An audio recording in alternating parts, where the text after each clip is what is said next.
téléspectateurs yu ITV ak auditeurs yu iRadio 90.3 di leen nuyu di leen ziar di leen dalal jàmm seen émission l'invité de la rédaction tey jii ñu am mbégte di dalal Ass Babacar Gueye nekk professeur principal de SVT de classe exceptionnelle naka noonu mu nekk essayiste auteur du livre incorrigible Renaissance. Ass Babacar Gueye ku ko wax ni tamit moom mooy premier vice-président bu Dekkal Teranga naka noonu nekkoon na tamit secrétaire national chargé des élections du parti Rewmi te Idrissa Seck jiite ko mu am xam-xam bu baax xam tamit bu baax lépp lu jëm ci wàllum doxalinu réew mi ci wàllum politique ak tamit yeneen aspect wàllum koom.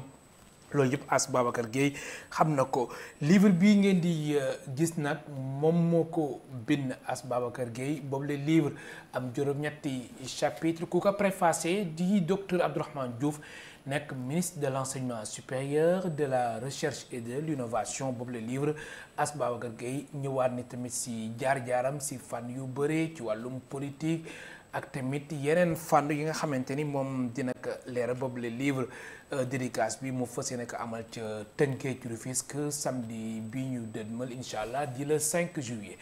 Ass Babacar Gueye man lay dalal jàmm ci plateau l'invité de la rédaction fii si ITV ak iRadio. El Hadj Malick Ass Babacar mu ngi lay wax tamit jërëjëf ndax ku wax El Hadj Malick wax Ass Babacar. donc plateau bi dafay ala dawme donc maa ngi lay fay nuyoo di nuyu waa kër gi yëpp aussi kilifa yi fi nekk ak njaboot gi fi liggéey lépp. di kontaan aussi di dellu siwaat vraiment di nekk sa invité nekk invité de la rédaction. très bien alors juñu naa ko léegi si début waxtaan bi ba ma lay présenté naa ñëw bu baax bu yaatu ci wàllum livre bi waaye dañ koy tàmbali ak question d'actualité ak sortie bu premier ministre Ousmane Sonko naka noonu mu nekk leader bu parti PASTEF boobu la sortie démb mu def ginnaaw ba Cour suprême adduwee ci wàllum rabat d'arrêt bi nga xamante ni moom moo ko soxal digganteem ak kii di Mame Mbaye Niang waaye sortie bu premier ministre Ousmane Sonko mu def annonce ci wàllum finance publique annoncé plan de redressement naka noonu tamit wax na tamit ci wàllum yoon ci wàllum justice ndax nee na Sénégal jafe-jafe yu am bu gën a mag wàllum justice la loolu yëpp dañ ko yaatal d'abord laataa ma koy pàcc-pàccee nan nga gisee d'abord si fond bi ak forme bi sortie bu premier ministre Ousmane Sonko naka noonu nekk leader bu parti PASTEF. jërëjëf El Hadj Malick pour dire vrai sortie bi nga xam ne moom la le premier ministre Ousmane Sonko def démb. man jël naa suma jot. seetaan ko parce que kilifa gu mel ni le premier ministre Ousmane Sonko ñu xam dayoom aussi au-delà même de sa position de premier ministre bu ne day wax ak Sénégalais yi même par le biais des réseaux sociaux dafay rafet nit ñi mën koo déglu pour mën a am ay baromètres par rapport à ce qui se passe mais j'avoue que du ma wax ni je suis resté sur ma faim mais j'étais un peu quand même bouleversé par rapport ak ni ma gisee waxuma forme fond wu discours bi. déjà bi mu jógee Chine rek. maa ngi koy déglu muy wax naan yàlla rek moo xam li tax defuma président. ndax su ma ko defoon tey jii ñi nekk ci dëkk bi wax. ñoom ñëpp dañoo waroon raser les murs ñu ngi wax.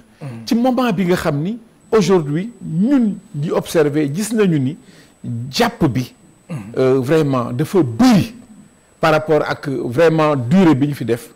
Sénégalais yi nga xam ni dañu am problème ak yoon. nekk moo xam ay chroniqueur lañu moo xam ay homme politique lañu moo xam ay nit nañu laal ci affaire deniers publics bëri na bëriwaay bi nga xam ni ñu ngi ci doon xalaat moom bu ñëwee wax loolu donc xeeb na sax li ñu téye donc ça a été vraiment un tilt à mon niveau.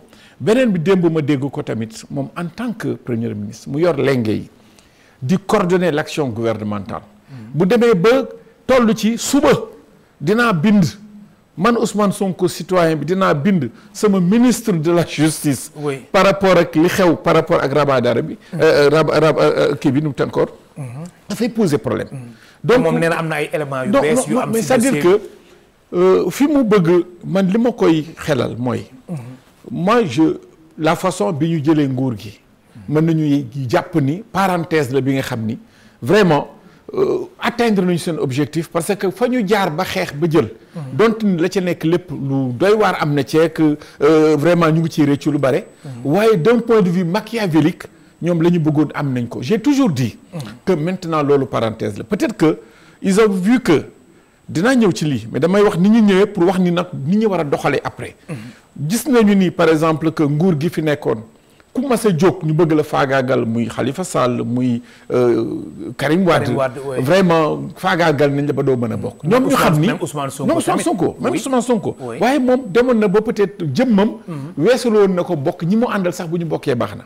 mais xamoon nañu ne bu ñu yemoon ci li gars yi doon def rek li doon am mooy am moo tax ñu yëkkati woon xeex bi ba mu jur li muy jur vraiment lu doy waar mais loolu parenthèse boobu jàll na. moi je pense que comme wax nañu.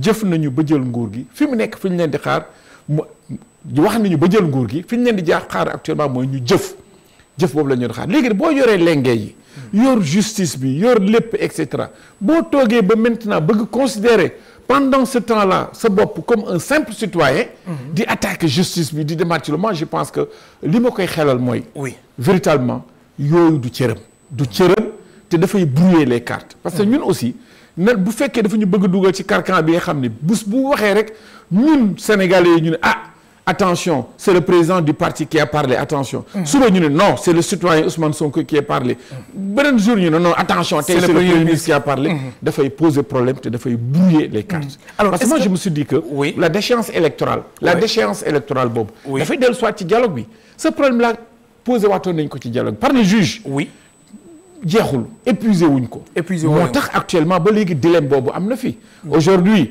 li taxoon bokkul woon mu doon kaawu Mbaye Niang bi donte ni après trouvé nañu ay astuces ba mu voté et cetera mais aujourd'hui dafay pendre maintenant comme épée de Damoclès sur sa tête parce que je pense que su fekkoonte ni amul lu mu yaakaaroon ci loolu mais du dugalaat loolu le fait que ñu ne ko li nga dugal nag fa la yem ça pose problème moo tax je me suis dit que phrase bi mu ngi wax sax ni kenn mënu maa tere lu dul yàlla ma doon candidat en 2029 ça aussi ça pose problème yu mel noonu yëpp c'est trop déstabilisant dès lors où ñu ngi dawal te muy jouer rôle bu réel à côté de son ami te Diomaye muy Sonko mooy Diomaye jusqu'à preuve du contraire je pense que glissement yooyu mën naa ñàkk et que il a intérêt véritablement à se mettre au travail beaucoup plus parce que attentes yi bëri na bien que yàggaguñu te nit ñi am nañu yaakaar te ñun ku ci mel ni ñun au niveau du parti Teranga Sénégal li ñu leen di ñaanal mooy une réussite totale pour que ces 5 ans là bañ a nekk une perte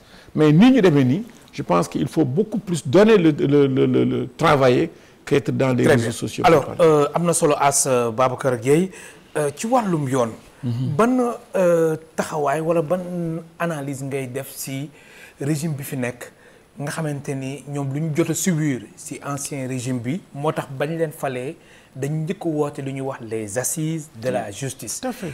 muy dem di dem Ousmane Sonko ñëwaat tamit di waxaat di ŋàññi tamit yoon ni muy doxee mu ni problème bu gën a rëy ci réew mi jafe-jafe ñu am mooy wàllum yoon lan mooy problème bi diggante ñoom ak justice ba ñoom ñu woote woon fi assise de la justice recommandation yi ak application yi ñu ngi koy xaarandi ba tey moom mu ñëwaat tamit di critiquer waa justice.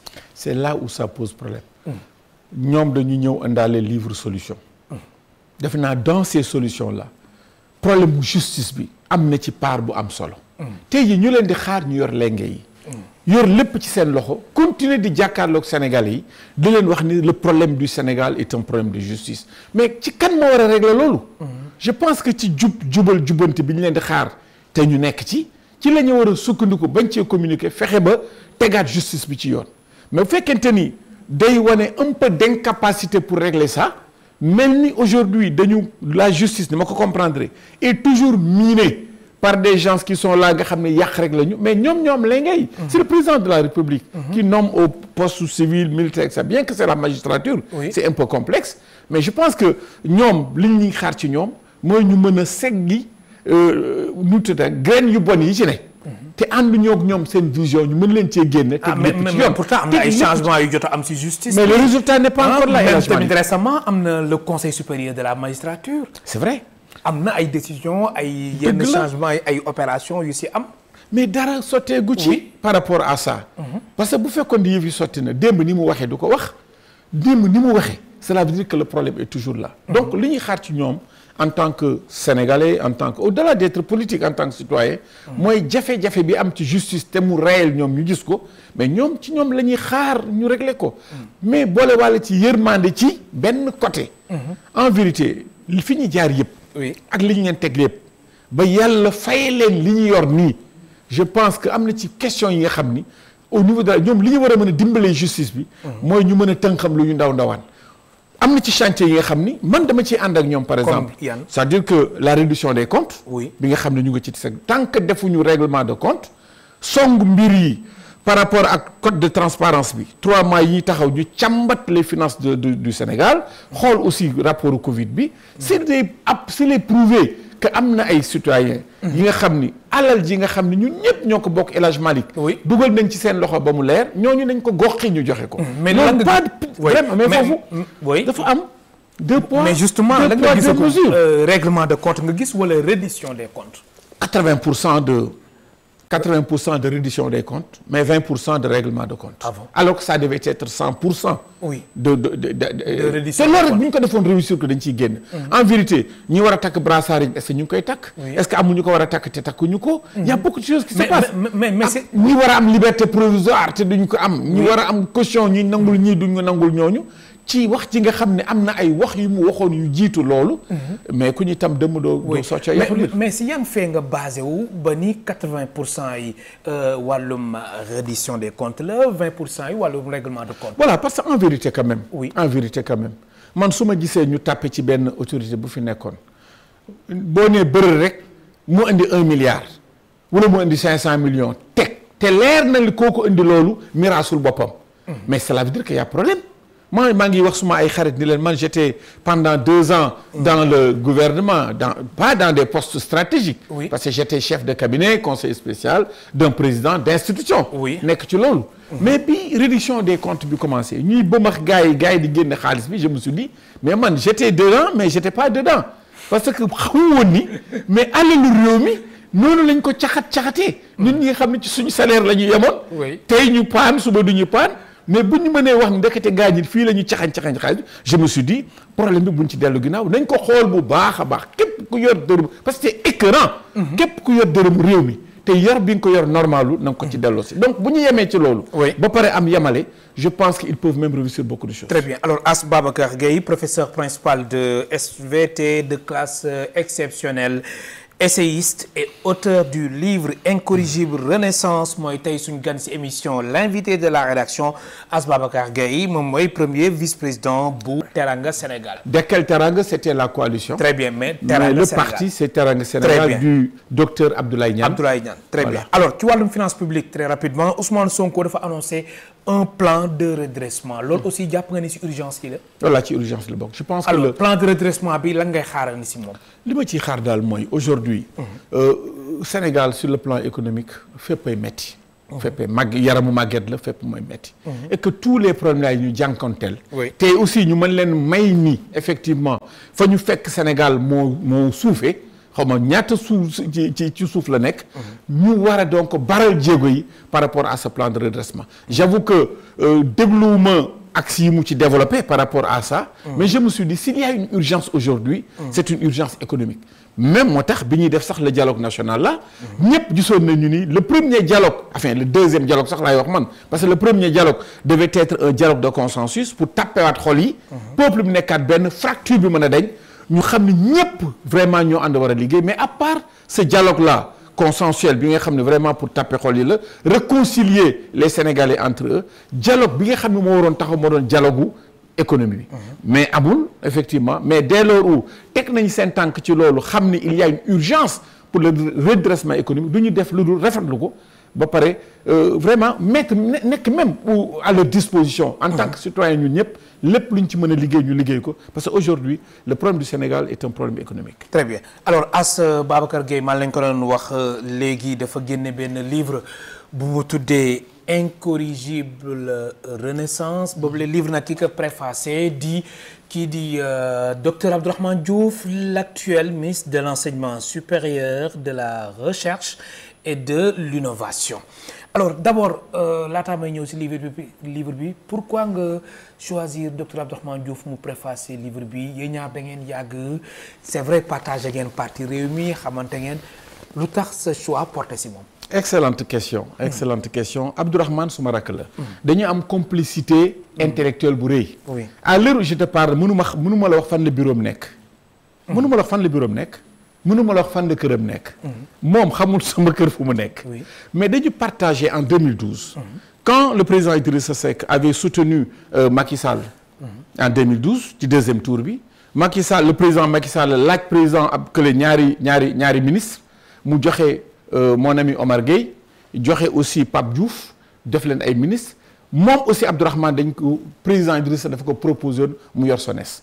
donc man ma nekk chef de cabinet de Omar Gueye moom mu nekk le directeur général de la SONES. ñu nekk ci kuppalu le ministre Omar Gueye que je salue au passage. oui foofu la ñu amee une complicité intellectuelle. li ma frappé ci moom bi ma waree bind ma xalaat ko dafa am benn jour ñu jox ñu benn liggéey. man ak moom ñu war cee liggéey bi ñu ko liggéeyee ba pare ba ñëw jàkkaarloo ak le ministre di rendre compte dans une réunion de coordination du ma ko fàtte mukk. il a dit man Abdourahmane nga xam ne du comon c'est une tête. c'est un intellectuel il dit man Abdourahmane bi ma juddoo ba léegi benn nit rek laa daan wax excellence muy feu Bruno Diatta. mais bi ma jaxasoo ak le grand As. ba ñu liggéey As Babacar. à partir de maintenant dootuma aw ci turam excellence rek laa koy wax. moom boo gisee préface bi sax. oui son excellence la may wax. gis naa ko donc mu am benn cofeel ci man.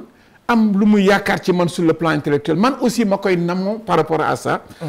phrase boobu le fait de le dire devant tout le monde. ak fi mu ma placé je me suis dit su may def activité intellectuelle naa ko ci boole beneen bi tamit digression un peu mais tombé moo waral ay gaaf mu ngi ci livre bi am na fu mu tuddee déception rupture déception calomnie et pardon en 2019 oui frustration en 2019 quand les gens pensaient que Idrissa Seck dafa war a dem deuxième tour waaye benn waay bu tudd As Babacar Gueye moo jaay PV yi waroon yóbbu Idrissa Seck au deuxième tour As Babacar moo ko jaay à 200 millions c'était ignoble ces périodes-là.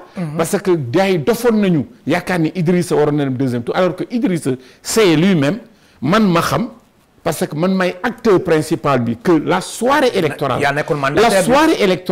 maa yoroon élection aussi la soirée électorale bi nga xam ni bi may def sama calcul au niveau du siège de Pape Diop ba mënatuma liggéey ma daw dem sama néeg doom étudiante Bané que je salue au passage Mariama Gueule Tapée tëju fa di def sama compilation ba ci digg guddi gi ba ma président Idrissa woowee parce que nous avions la chance d'être dans toutes les commissions départementales ba ma ko waxee ni ko sama compilation bi ma am président Idrissa compilation bi yóbbu le deuxième tour donc s'il y a un vol le vol c'est pas au niveau des départements ça doit être au niveau des bureaux de vote te amaguñ ci benn preuve bi ma koy wax loolu mu naan ma alhamdulilah ñetti yoon bu yëf yi yemoon foofu di am problème mais après il y a des choses qui sont passées d'autres politiques ont pris ces mêmes résultats-là qui sont des résultats réels qui ne pouvaient pas amener Idrissa au deuxième tour falsifier ko à leur manière ce qui s'est passé mooy ba ñu génnee seen yeneen tableau yooyu ki ñuy propulse Idrissa au deuxième tour sama waa réew mi ñoom ñëpp nag yaakaar nañu ni résultats yi waroon yóbbu Idrissa au deuxième tour PV yi ko war a prouver benn waay bu tudd As Babacar moo ko jël moo ko jaay li tax ma dem Abdourahmane non xam nga loolu ma nekk un PV c'est man dinaa am ay PV yu yóbbu Idrissa Seck au deuxième tour man chargé des élections xanaa bu man ma yor ko ba porté ko ba pare da ko jaay mënul nekk parce que PV inculture xam élection foofu lay feeñee parce que un PV c'est 11 exemplaires mais fi may daanale ci Abdourahmane pour wax lu tax mu boole ko yàlla dafa def le lendemain bi may ñëw ca kër ga fekk ñu defar seen ay t-shirt deuxième tour par force et cetera bi ma duggee ci kër président Idrissa Seck jour là néew atmosphère de néew laa fa fekk ñëpp diaboliser ma di ma xool comme un chien de faïence du ma ko fàtte mukk ni voilà le gars qui a fait que Idrissa jàllul mais ce qui s'est passé bi ma ñëwee maa ngi fekk Abdourahmane ak sama rakk Déthié Fall ñu taxaw parce que li ma wax ci livre bi mooy yi nga xam ne mosuma ko wax parce que quand tu écris tu te mets à nu sinon amul solo. bi ma ñëwee di tàllal loxo ma taxaw ak ñoom ci cour bi ñuy waxtaan Abdourahmane ak Déthié j'ai un ami très proche de la famille de Idrissa nga xam ci ñoom la bokk il y avait des responsables dans le parti et passé à côté. Mais El Hadji Malick mosuma am humiliation bu toll noonu ci politique. Quand je lui ai tendu la main pour le saluer. oui. moom li gars yi doon bañ a wax yëpp moo ko wax il me dit je ne salue pas un traître. kan waa jooju proche Idrissa Seck. moom moo wax loolu. bokk ak moom moo tàllal loxo mun ma je ne salue pas un traître c'est toi qui a maanaam lu ñëpp di dégg loolu ñëpp di génn. j'ai bondi il est jeune il était costaud j'ai bondi pour xeex ak moom ci biir cour bi ce jour-là aussi yàlla def na Abdourahmane moo téye ci sama digg. moom ak Déthié. et ce jour-là j'ai pleuré c'est la première fois que j'ai pleuré en politique. pour wax l'ingratitude des gens. par rapport à ça. Et ces pleurs-là, je les rappelle dans le livre. Tout à fait. yeneen jooy yi ma jooyaat à part jooy yooyu. mooy le 24 décembre bii passé. bi ma perte suma yaay Adja Fambaye gi ci la jooyaat. gën a rappelé wu jooy ya ma jooyoon. bokk na ci li tax. bi soxna si génnee àdduna rek ma ne écoutez maintenant je suis sevré. parce que je me considérais comme un enfant tant que mu ngi fi. je vais prendre 2 mois pour écrire un livre et c'est sur 2 mois que j'ai écrit ces 300 pages là. donc sama histoire ak histoire nu mu tuddee encore Abdourahmane loolu la.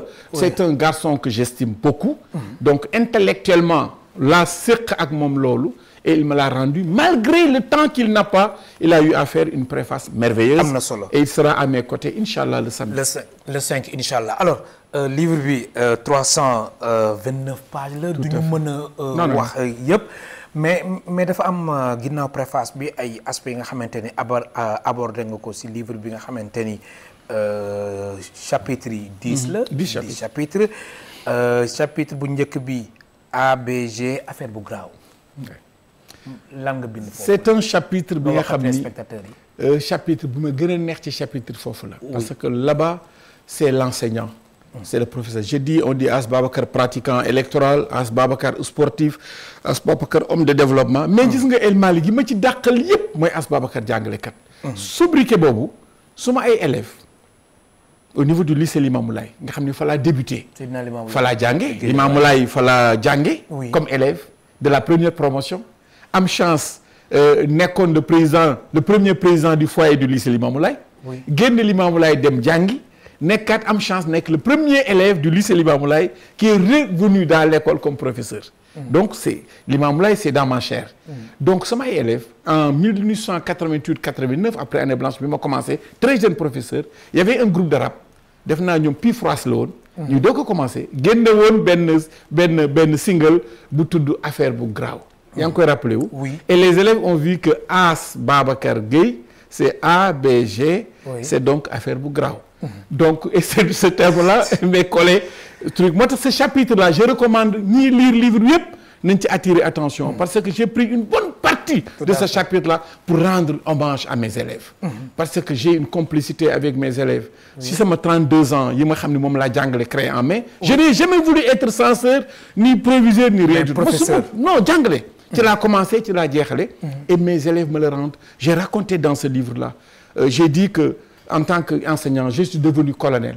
je suis devenu ministre je suis devenu dentiste etc. à travers mes élèves. et partout où je vais je n'ai aucun problème que ce soit au niveau des banques que je raconte une histoire. dem naa France ànd ak en tant que conseiller chargé de la décentralisation au niveau de Sangalkam avec mon ami Omar Gueye. dem naa France di dawal sama chariot nit jël ko ci samay loxo. costume cravate jël ko samay loxo. mu tourné mu ne ma sa élève laa woon. mu xam na ma koy def partout fu may dem partout damay dem ci banque dem naa ci benn banque taxaw. et ce que j'ai dit là c'est pour tous les enseignants parce que l'enseignement il est noble. dem naa ci banque taxaw dërang ñu woo ma ni ma wuyul fële ma dem ndeke chef bala non seulement daf may régler son problème mais daf may defal ay teranga. et j'ai rendu hommage à tous mes élèves et que moo tax ci lii may def le 5 ils seront nombreux le professeur Bamba Kane qui a été mon élève qui dit kenn du ma mën a teree bañ a wax li ma xam ci yow. donc ABG affaire bu graaw c'est véritablement le résumé des 32 ans de service yi ma def vraiment entre le lycée Limamoulaye et le lycée de Yène en passant par Sadji le CM de Kounoune. le CM de Sangalkam et le CM de Kër Ndiaye Lo. alors su weesoo ABG affaire bu graaw des na yeneen 9 chapitres ndax chapitres yi 10 la te lu ñu desee ci ay simili bëriwul beneen chapitre moo la gënoon marqué tamit ci yi nga abordé. bon à part chapitre yëpp am na solo. mais le dernier chapitre bi mu tuddee renaître. renaître mooy chapitre 10 bi. chapitre 10 bi parce qu'en vérité. renaître il faut toujours renaître de ses erreurs. renaître de ses déceptions. renaître de ses difficultés. sur tous les plans parce que nit ki tant que yaa ngi am di dund. say échec. da ngay fexe toujours nga def ko mu dellu ci gannaaw wax naa la léegi. déception bi ma am en 2019. mais cela ne m'a pas empêché de rester avec le président Idriss Seck d'être encore son mandataire en 2024 et de continuer mon travail. donc renaître boobu appel boobu may def pour que nit ki lépp lu mën a def tant que mu ngi róom ay difficultés na taxaw pour def ko mu nekk ay avantages. la preuve. J'ai attendu 60 ans pour écrire. J'ai été, xam nañu As Babacar l'enseignant, le politique, le pratiquant électoral, l'homme de développement. Mais c'est à 60 ans que les Sénégalais ont vraiment découvert l'essayiste. Mais donc j'ai resté, c'est à 60 ans qu'on l'a fait. Donc nit ki tant que li mu nekk tey li mu war a nekk ëllëg na ci nekk rek ba yàlla fekk ko ci. Seulement maa ngi ciy wax fa laa terminer pour dire que benn renaissance rek renaissance yëpp. mën naa ko def mais am benn renaissance bi nga xam ni en tant que père de famille nga xam ni yàlla daf ma may ñaari doom yi nga xam ni du ñu am bàkkaar c'est-à-dire qui vivent avec un handicap muy Ibrahima Babacar ak Idrissa Babacar foofu renaissance boobu bi ma demee ba jël retraite lay doog a xam ni def naa ci ay erreurs yi nga xam ni de prise en charge du ma ko baal sama bopp ba faw moi je suis professeur de SN connaissent xam nan la cerveau di fonctionner. donte ne mënuñoo faj mais le fonctionnement on connaît. bon boo amee ñaari doom ñu judd ci say loxo. war nga am vigilance su xool seeni comportement. ba xam lan nga ci war a def mais je les ai traités comme des enfants normaux. jël leen yóbbu leen jardin ñu am retard ma jëlee leen jardin yóbbu leen alxuraan ñu am retard c'est vers 5 ans 6 ans que je me suis rendu compte que ils ont des comportements qui ne sont pas normaux du man sax. seen yaay moo am vigilance nit ñi daal il faut ñu xool leen. jël leen yóbbu leen au niveau de Mbao hôpital psychiatrique de Mbao. et on a décelé que c'était des autistes. ñi nga xam ni bu ñu leen jëloon à temps mën na peut-être que retard bi ñu am duñ ko am. aujourd'hui ce qui s'est passé le 6 mars mu ngi ci livre bi. 2016 alors que man maa doon jiite la commission électorale nationale du référendum. sama taaw. Idrissa Babacar est sorti de la maison. sol ay yéreem dem. Et là je m'allais jusqu'à présent kenn xamul fu mu nekk. il avait 17-18 ans. ba tey xamul ci lu mu nekk. keneen ki ci topp Ibrahima Babacar. aujourd'hui mu ngi dans un centre de rééducation de Delossi de Rufisque avec un jeune volontaire qui s'appelle Ahmed Daf. mu nekk ci loolu moo tax dans ce livre là je dis mën naa def renaissance ci lépp. mais yaakaar naa ne du ma am kattanu.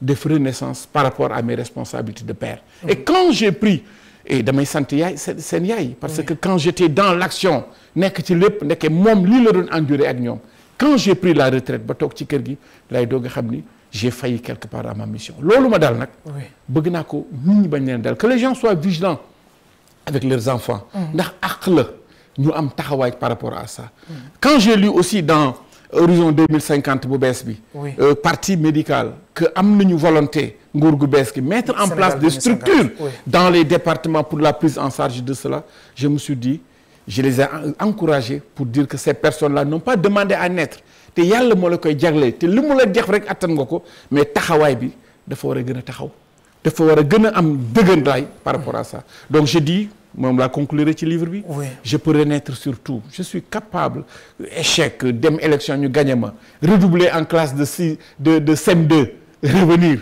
parce que dans le livre que j'ai dit à tout le monde que malgré ce que j'ai représenté meilleur élève de ma classe etc j'ai redoublé 2 fois en classe de CM2 ba sama maître jaaxle woo sama yaay mu ne ko dara ci ñi fi dàq jàng la bokk mais peut-être que dafa amagul ma loolu il fallait que ñu xam ni échec boobu su fekkoon ci laa sukkandiku du ma dem après Canada nekk ci meilleur élèves yi du ma dem lycée Limamou nekk ci meilleur élèves yi ba tey li ma doon ko donc yëpp mën nga ci rebondir mais cet échec là en tant que parent pour me renaître maa ngi ñaan yàlla mu may ma doole may ma kàttan may ko sama soxna mais lu metti la là j'ai voulu vraiment waxtaan ci ak Sénégal si lu triste loolu nañuy jeexale émission bi As Babacar Gueye maa lay gërëm baax di la sant la ngay tàggatoo maa ngi lay sant aussi di la wax ni maa ngi leen di inviter tout le monde à samedi inchallah à 15h tamxarit la mais lu gàtt lay doon. maa ngi woo man awma xaar ma yàlla ak kenn maa ngi woo tous mes amis politiques de l'opposition comme du pouvoir maa ngi woo aussi l'administration électorale bi nekk ci Sénégal di woo la société civile di woo samay mbokk samay parents. pour qu'on puisse partager ensemble ce que j'ai dans ce livre. Très bien di la gërëm baax di la sant tey suñ gan si l'invité de la rédaction si ITV ak iRadio nekkoon professeur principal de SVT de classe exceptionnelle essayiste et auteur du livre Incorrigible Renaissance naka noonu moom mooy premier vice-président bu parti Teranga Sénégal mu nekkoon Ass Babacar Gueye moom lañ doon dalal si émission l'invité de la rédaction ci micro bi El Hadj Malick Cissé ci réalisation bi Charles Koul bi Ibou ak Dami jaa ngeen jëf ba beneen yoon.